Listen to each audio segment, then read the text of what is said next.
कलकत्ते में एक सज्जन थे, तो वो इन सारी चीज़ों को नहीं मानते थे। मतलब धर्म कर्म को थोड़ा अलग ढंग से मानते थे और कोई भी किसी तरह की साकार पूजा तो करते ही नहीं थे। तो उनके घर में कुछ समस्याएं शुरू हो गई, कलह कलेश, दरिद्रता, घाटे बहुत सारे शुरू हो गए। और उसके बाद जैसे वो बता रहे थे कि घर में खून के छींटे पड़ते थे और कभी किसी कपड़े में आग लग जाए। अब वो बहुत अधिक परेशान हो गए, घर के लोग भी परेशान हो गए कि क्या किया जाए। अब उनके सामने बहुत सारे झाड़ फूंक वाले बुलाए गए, उनको उन्होंने उल्टा सीधा बोल के भगा दिया। बोले इनको सबको मैं जानता हूँ, ये कौन लोग हैं। साल्ट लेक में उनका घर था, कलकत्ते में। तो बोले मैं इस तरह की मूर्खताओं में नहीं पड़ूंगा। किसी ने उनसे कहा कि आप फिर कोई यज्ञ करा लीजिए। तो बोले यज्ञ भी ये लोग जो करते हैं, जैसे मंत्र बोलते हैं, वो मंत्र भी आचार्यों के बनाए हुए मंत्र हैं। तो किसी ने कहा कि नहीं, वैदिक मंत्रों से करेंगे। तो उसने कहा कि मेरे पिताजी वेदों का पाठ सुना करते थे, तो कोई ऐसा पंडित मिल जाए जो चारों वेदों का हवन करे तब तो मैं मानूं। और बड़ी कृपा रही प्रभु की कि उनको इस तरह के अच्छे विद्वान पंडित मिल गए और उन्होंने जो है उनको 21 दिन का पहले बोला था कि होगा यज्ञ होगा, लेकिन महीनों लग गए। महीनों तक यज्ञ चला और उसके बाद उन्हें ये महसूस हुआ जिस दिन पूर्णाहुति हुई कि जैसे कोई चीज शरीर से निकल रही है और घर के अंदर से भी वो धुआं फैला, घर के अंदर नेगेटिव एनर्जी बाहर गई। और उसके बाद वो कहते हैं कि हमें बड़ी हैरानी हुई और उससे पहले वो न जाने किस किस को बुला बुला के, क्योंकि वैज्ञानिक प्रयोग भी करा रहे थे कि घर के अंदर कोई जानबूझ के तो नहीं करता ऐसा कि खून के छींटे आ रहे हैं, डराने के लिए कोई घर के लोग ही मिले हुए हों। बहुत तरह की व्यवस्थाएं उन्होंने की। लेकिन जिस समय यह कार्यक्रम हो गया तो उसके बाद स्थिति बदल गई। अब उसके बाद उन्होंने अपने बच्चों को बुला के कहा कि देखो बेटा, अब लगता है कि हमारे दिन बदल रहे हैं, अब तुम लोग भी बदलो, मन ठीक करो, अपना कार्य करने का तरीका ठीक करो और एक दूसरे की कमी नहीं निकालो। क्योंकि नीति वचन पढ़े जा रहे थे तो नीति वचन भी साथ साथ बोले जा रहे थे। तो नीतियों में एक चीज कही जाती है कि जिस घर में एक बड़ा बुजुर्ग कोई नेता हो और वही समझाए और उसके आदेश से सब चलते हो, तो एक के साथ ही सब एक रहेंगे। और अगर सब अपने अपने घर में चलाने लग गए तो घर तो एक नहीं रहेगा, टूटेगा जरूर। कुल का विखंडन ही अखंडता बनती है एक से, और विखंडन होता है अनेक विचार, अनेक मनमानी, अनेक तरह से अपनी मर्जी पूरी करनी। सारा घर जुड़ गया उनका, बच्चे सारे भाई लोग मिल के काम करेंगे और भगवान की कृपा हुई, दुनिया ही बदल गई। लेकिन मैं आपको ये बताना चाहता हूं कि केवल मंत्र पाठ भी कितना अद्भुत है। दक्षिण भारत में तो मंत्र पाठ करने के लिए दक्षिण परंपरा अलग ही है। वेदों का, मंत्रों का पाठ करने वाले जो लोग बैठते हैं, क्या उन लोगों का उच्चारण होता है और कितने विधि विधान से करते हैं। जितने पवित्र होकर के आप पाठ करेंगे, ये मंत्र सच में बहुत ही अद्भुत मंत्र हैं। जब आप वेदों को पढ़ते हैं तो पहला वेद जो है वो ऋग्वेद है, और ऋग्वेद का जो पहला मंत्र है वह अ से शुरू होता है, और जो यजुर्वेद का मंत्र पहला शुरू होता है वो ई से शुरू होता है, अ ई। तो पहला मंत्र है अग्निमीड़े पुरोहितम यज्ञस्य देव मृत्युजम होतारम रत्नदातमम, कि मैं उस ईश्वर को जो अग्नि स्वरूप है, अग्नि में ईड़े, ईड़े का मतलब है स्तुति करता हूं, पूजन करता हूं। अग्नि क्या, तो कहा है कि वो ईश्वर जो अग्नि है, अग्रणी है, आगे ले जाने वाला है, प्रकाश देने वाला, रास्ता दिखाने वाला है। पुरोहितम, और जो पुरोहित है, पुरोहित मतलब जिसके सामने हित ही हित है, जो हमारा सामने हित रखकर जो चले उसको पुरोहित कहा गया। जिसका लक्ष्य ही हित करना है, जिसका स्वभाव ही भला करना है। तो लोग कहते हैं ना, जो बहुत प्यार करता है वो हित ही करेगा।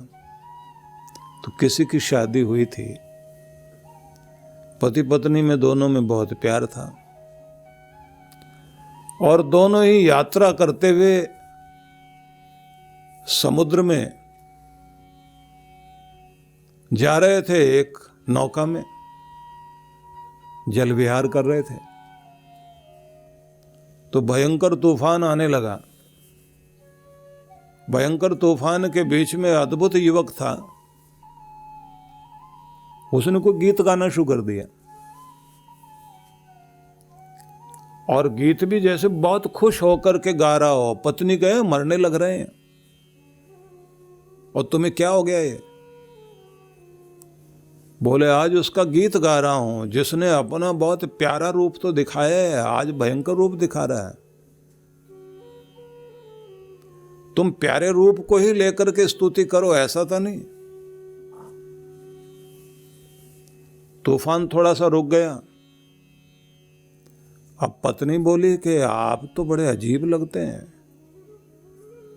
मुझे तो कुछ शक होने लगा कि आपका दिमाग कुछ अलग तरह का नहीं है। दुख के टाइम में सब चिल्ला रहे हैं और आप जो है गीत गा रहे, और वो भी साथ में वो जो नाव चलाने वाले की ढपली पड़ी हुई थी वो उठा के बजाने लग गए।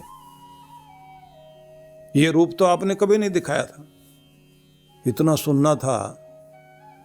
उसने कोई एक जो घास काटने वाली दराती थी वो उठा ली, चाकू समझ लीजिए आप, और उठाया और पत्नी के गले पर रख दिया। अभी मारूंगा तुम्हें। अब वो जोर जोर से हंसने लगी।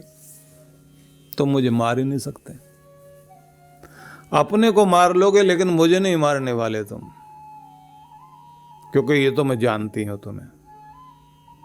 तुम्हारे प्राण मुझ में बसे हुए हैं, मेरे प्राण आप में बसे हुए हैं, तो मुझे मार तो सकते नहीं। अब उसने वो चाकू हटा लिया।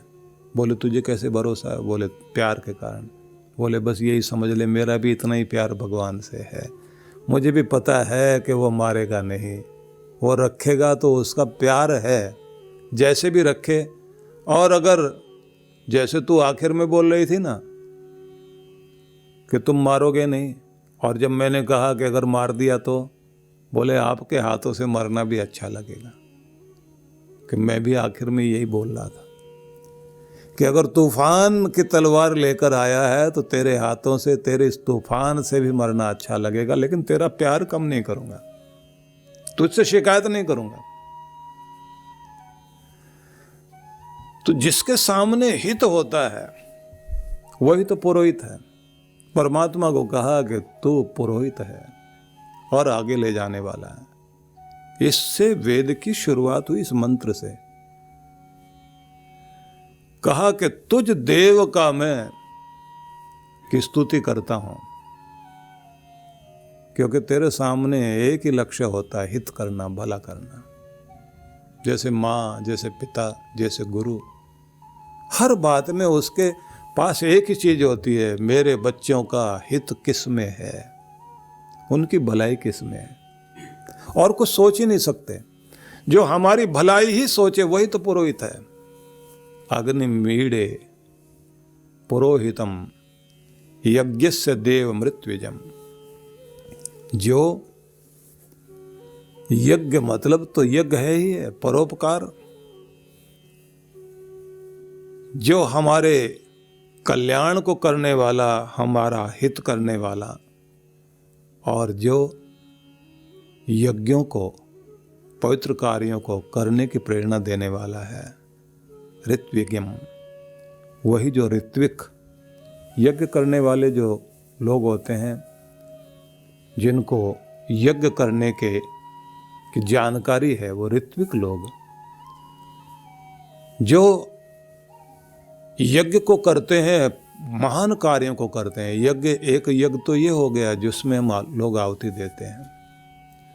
तो ऐसे ईश्वर की हम स्तुति करते हैं जो हमें रोशनी दे, राह दिखाए, अपनी ओर लेकर चले, और महान कार्य करने का जो ऋत्विक बन जाता है। मतलब जितने भी बड़े बड़े कार्य होंगे तो कराने की प्रेरणा देने वाला भी तो भगवान होता है। वो भी तो चुनता है कि किससे करवाना है। इसलिए इंद्रो विश्वस्य राजति, भगवान सबके अंदर विराजमान है। उसका प्रकाश फैला हुआ सब जगह। वेदों में ऐसे संदेश हैं। लेकिन भगवान भी चुनता है। किसी बड़े कार्य के लिए अगर आपको चुन लिया गया है तो अपने नसीब को सराहो कि भगवान तूने मुझे महान कार्य के लिए चुना है। यज्ञस्य देव मृत्युज्ञम। तो यहाँ महान यज्ञ कार्य के लिए जो ऋत्विक बनाता है, जो व्यक्ति को महान कार्य करने के लिए प्रेरित करता है कि इसका ऋत्विक तू है। पुराने समय में राजा लोग जो है किसी बड़े कार्य के सामने आने पर बोलते थे, इस काम का बीड़ा कौन उठाएगा। तो बीड़ा पान का बीड़ा होता था, वो बादशाहों का जो पान का बीड़ा होता था वो रख दिया गया। कौन बीड़ा उठाएगा। और पान चबाया जाता था तो उसमें बड़े बड़े सरदार, बड़े बड़े जो है योद्धा, महारथी सामने बैठे होते थे कि इस बड़े कार्य का बीड़ा तो मैं लूँगा। तो उसके बाद जाकर के वो सबके बीच में से वो पान का बीड़ा उठाता था, चबाता था और कहता था, मूंछों पे ताव देता हुआ, मैं करूँगा इसको। और उसके बाद जो पूरे देश में उसकी चर्चा होती थी, सब में से एक आदमी आया आगे इस काम का बीड़ा उठाने के लिए। और जब वो पूरा करके आता था, उसके बाद जो फौज उसका गुणगान करती थी, फौज के अपने ढोल ताशे बजते थे, तुरही बजती थी, रणसिंगा बजता था। रणसिंगा होता था जो एकदम ऐसे ऊंट जैसी शक्ल वाला एक साज होता है। अभी भी महाराष्ट्र में बजाते हैं कुछ लोग।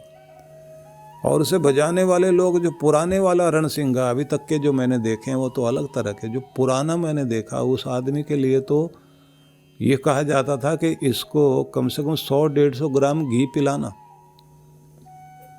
और बड़े तगड़े तगड़े लोग होते थे जो बजाते थे रणसिंगा, और उसी तरह के साज, उसी तरह के ढोल ताशे बजते थे। तो पूरे जगह में शोर शराबा मचे कि एक आदमी ऐसे ने बीड़ा उठाया। तो लोग ये भी कहते थे, बादशाह ने भी किन किन के सामने चुनौती रखी और कौन सा व्यक्ति सामने आया, ये तो अद्भुत व्यक्ति है। तो इसलिए चुनाव करना ये अलग चीज़ है। लेकिन ये बात ध्यान रख लीजिए, आपका भी चुनाव भगवान करता है। आपको चुनकर लेकर आया आपके कुल से, और कहाँ लाकर किस काम के लिए आपको खड़ा कर दिया। कुछ को तो संगति के कारण कोई गलत रास्ते मिल जाया करते हैं, लेकिन महान कार्यों का व्रत लेना और महान कार्यों के लिए अपने आप को तैयार करना, और फिर भगवान से भी प्रार्थना करना कि अगर सच में मैं ही इस कार्य के लिए बना हूं, तो फिर तू मुझे बना दे ऋत्विक। तो ऋत्विक, यज्ञ का ऋत्विक बनाना, परमात्मा ऋत्विक का कार्य करता है कि ये कार्य मैं तुम्हें देता हूं। देखिए, दुनिया में बड़े बड़े कार्य करने वाले जो लोग ऋत्विक बन करके आए, जिन्होंने महान महान कार्य हाथ में लिए और पूरा किया, जिंदगी लगा दी उस पर। स्वामी शुद्धानंद थे तो उनको श्रद्धांजलि देने के लिए बहुत सारे लोग बैठे थे, तो एक युवक सबसे पीछे था। उसने कहा कि मेरे गुरु को श्रद्धांजलि दी जा रही है, मुझे भी कहा गया कि श्रद्धांजलि देनी है, मैं तो ऐसे नहीं दूंगा जैसे सब दे रहे, मैं यहीं खड़ा हूं, माइक पे नहीं आऊंगा। सबने पूछा क्या कहना चाह रहे हो? बोले उन्होंने गुरुकुलों की स्थापना की ना, गुरुकुल की, तो एक तो यहाँ गंगा किनारे किया, अब मैं दूसरा गुरुकुल वहाँ बनाऊंगा जहाँ पर कोई नदी बहती नहीं है, रेगिस्तान में ले जाके, चित्तौड़ के पास जाके गुरुकुल बनाने के लिए चल पड़ा वो आदमी। और बोले वहीं श्रद्धांजलि दूंगा, जीवित बना करके दूंगा कि ये श्रद्धांजलि। शब्दों की श्रद्धांजलि देने वाले तो बहुत है। और घर नहीं गया और पैसे है नहीं, बोले आ गया दिमाग में, देगा वो बनाया उसने। इसलिए कोई व्यक्ति ऋत्विक बन जाए आसान बात तो नहीं है, लेकिन परमात्मा भी चुनता है। जब प्रेरणा दे और महान कार्य के लिए व्यक्ति तैयार हो जाए तो क्या कमाल होता है। इसलिए पहला शब्द अग्नि है वेद का, और दूसरा यजुर्वेद का जो शब्द है वो ईश शब्द है। ईशे त्वा, ऊर्जे त्वा। ईश मतलब वहाँ पर अन्न के बारे में कहा। पहले अग्नि, फिर अन्न, फिर उसके साथ में कहा ऊर्जे त्वा, ऊर्जा। अग्नि भी ऊर्जा देती है और अन्न भी ऊर्जा देता है। तो आपको रास्ता मिले और साथ में मिले ऊर्जा, किस लिए मिले? कर्म करने के लिए।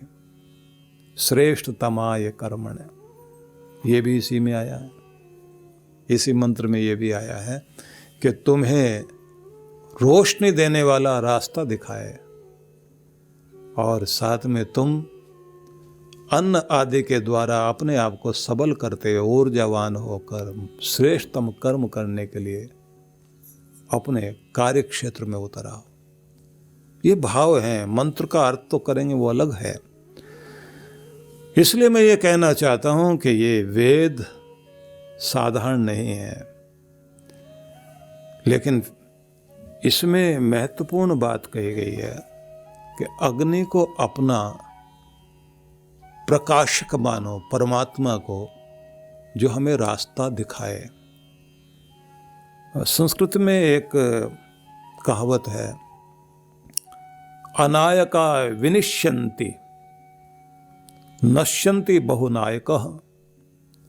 वो भी नष्ट हो जाएंगे जिनका कोई नायक नहीं, नेता नहीं है, और वो भी कहीं के नहीं रहेंगे जिनके नेता ही नेता हों, भाषण करने वाले सारे के सारे और करने वाला कोई भी ना हो।